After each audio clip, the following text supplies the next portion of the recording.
और जो समाज में द्वेष फैलाने की प्रयास हो रही है आरएसएस की, बीजेपी की ओर से, प्रधानमंत्री चुप्पी तोड़ो और खास तौर से चीन पर चुप्पी तोड़ो, भारत जोड़ो। कि क्या कारण है प्रधानमंत्री किसी सवाल का जवाब देने को तैयार नहीं है चीन पर संसद में चर्चा करने को तैयार नहीं है। चीन परस्त प्रधानमंत्री आ गए नरेंद्र मोदी, मैं उनको चीन परस्त बोलता हूं, कारण है मेरे पास। आप अपनी ही सेना को कमजोर करने पर क्यों तुले हुए हो? क्या दबाव है आप पर चीन का? का फिल्म है, एक महंगाई पर, एक बेरोजगारी पर और एक सद्भावना और एकता के विषय पर। अभी आज हम चौथा फिल्म अभी रिलीज करने वाले हैं और जो समाज में ध्रुवीकरण हो रहा है और जो समाज में द्वेष फैलाने की प्रयास हो रही है आरएसएस की, बीजेपी की ओर से, उस विषय पर ये छोटा सा फिल्म बनाया गया है। और ये भारत जोड़ो यात्रा का एक महत्वपूर्ण विषय है जो बार बार हम उठाते हैं। नफरत छोड़ो, भारत जोड़ो, झूठे वादे छोड़ो, भारत जोड़ो के नारे लगाकर यहाँ तक पहुँचे हैं। आज यहाँ एक और नारे के आधार पर यह प्रेस कॉन्फ्रेंस किया जा रहा है। प्रधान चुप्पी तोड़ो, भारत जोड़ो, और इसके बारे में आपको पवन खेरा जी संबोधित करेंगे।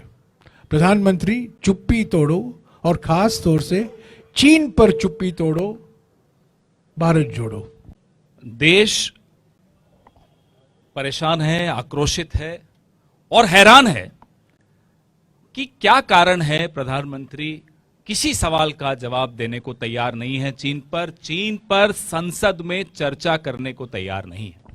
2 दिन पहले मैं और हमारे प्रभारी जयराम रमेश जी आपसे मुखातिब हुए थे, इसी मुद्दे पर हुए थे। हमने कई महत्वपूर्ण बिंदु इसमें उठाए थे। प्रधानमंत्री के चीन से जो घनिष्ठ संबंध हैं, आज से नहीं है, पिछले 20 सालों से जो उन्होंने संबंध चीन से बनाए हैं, चीन के राष्ट्रपति से बनाए हैं। जब प्रधानमंत्री गुजरात के मुख्यमंत्री थे और चीन के राष्ट्रपति एक आला पद पर थे, राष्ट्रपति नहीं बने थे, तब से आज तक जो उनके रिश्ते हैं, उन्हीं रिश्तों में एक राज छिपा है जिस वजह से प्रधानमंत्री अपनी चुप्पी नहीं तोड़ते हैं। जयराम रमेश जी ने एक नारा दिया आज, प्रधानमंत्री चीन पर चुप्पी तोड़ो, भारत जोड़ो। माउंटेन स्ट्राइक कोर, 90,000 सैनिकों का एक विशेष दस्ता, चीन के खतरे को दिमाग में रखते हुए यह निर्णय लिया गया था कि माउंटेन स्ट्राइक कोर बनाई जाए। 2013 में यह निर्णय हुआ। 2014 में हमारी सरकार जाने से पहले इसका एक डिवीजन बना कर गई, जिसके हेडक्वार्टर पश्चिम बंगाल में है। दूसरा डिवीजन पठानकोट में बनना था, सरकार बदल गई।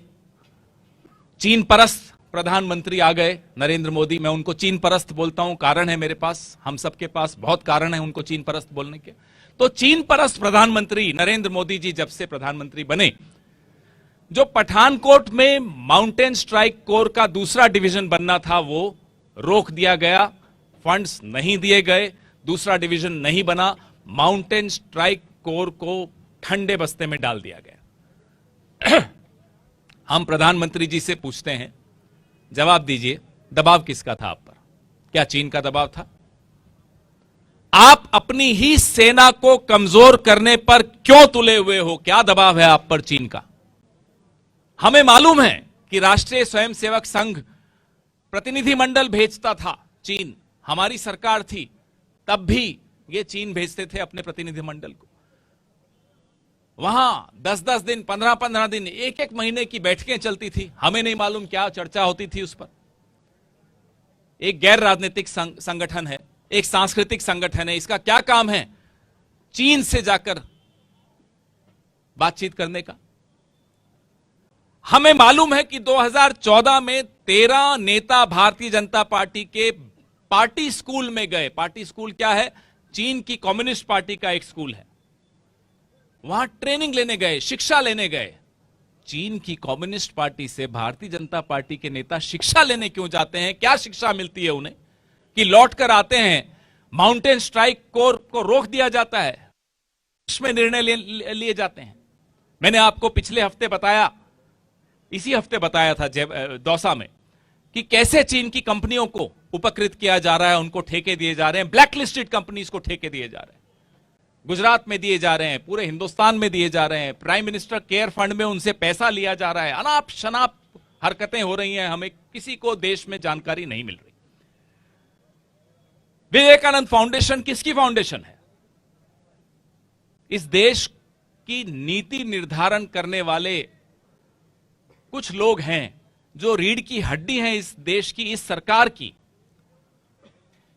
डोवल साहब की एक फाउंडेशन है, विवेकानंद फाउंडेशन। उसके क्या रिश्ते हैं चीन से, हम ये जानना चाहते हैं। प्रधानमंत्री चुप्पी तोड़िए, बताइए क्या रिश्ते हैं आपके खास जो हैं विवेकानंद फाउंडेशन के जो कर्ता धर्ता हैं, डोवल साहब। दूसरी फाउंडेशन है, इसी सरकार का उस पर पूरा वरदहस्त है, इंडिया फाउंडेशन। संघ के काफी लोग उसमें जुड़े हुए हैं।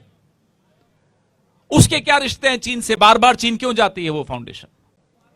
आज मैं आपको एक और खुलासा करने वाला हूं, महत्वपूर्ण खुलासा है, इस देश के लिए जरूरी है ये जानना।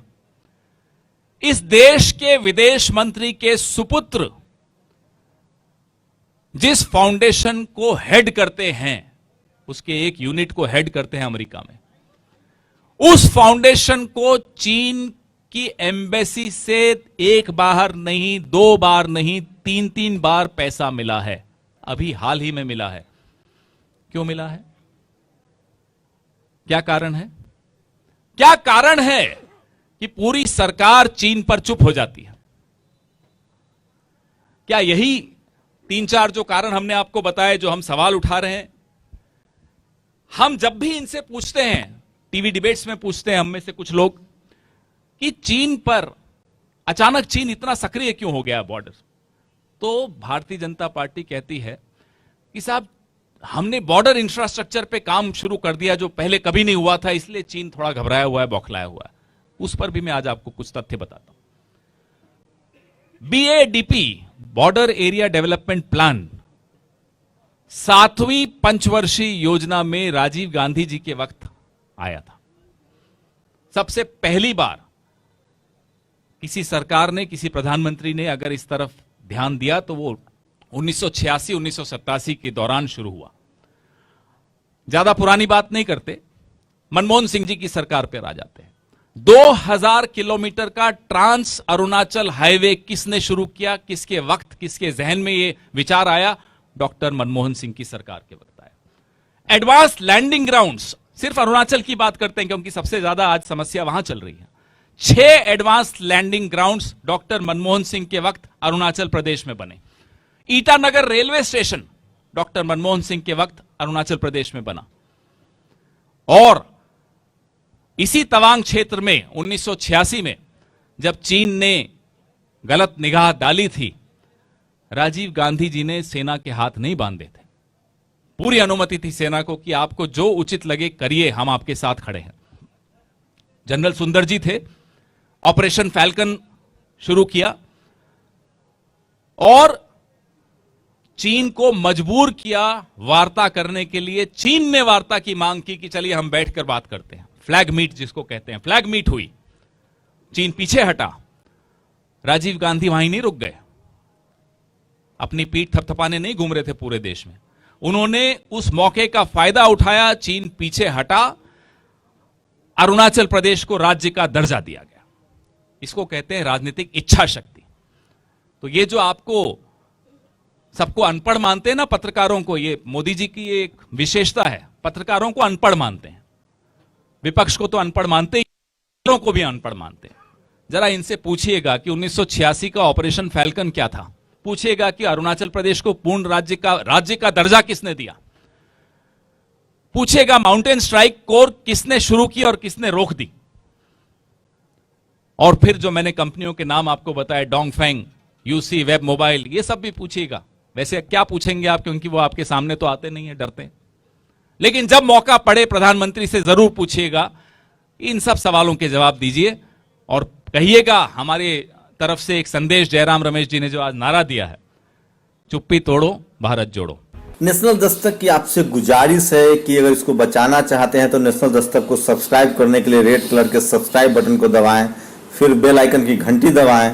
नेशनल दस्तक को बचाने के लिए बहुत जरूरी है कि हर खबर को शेयर करें, लाइक करें, कमेंट जरूर करें।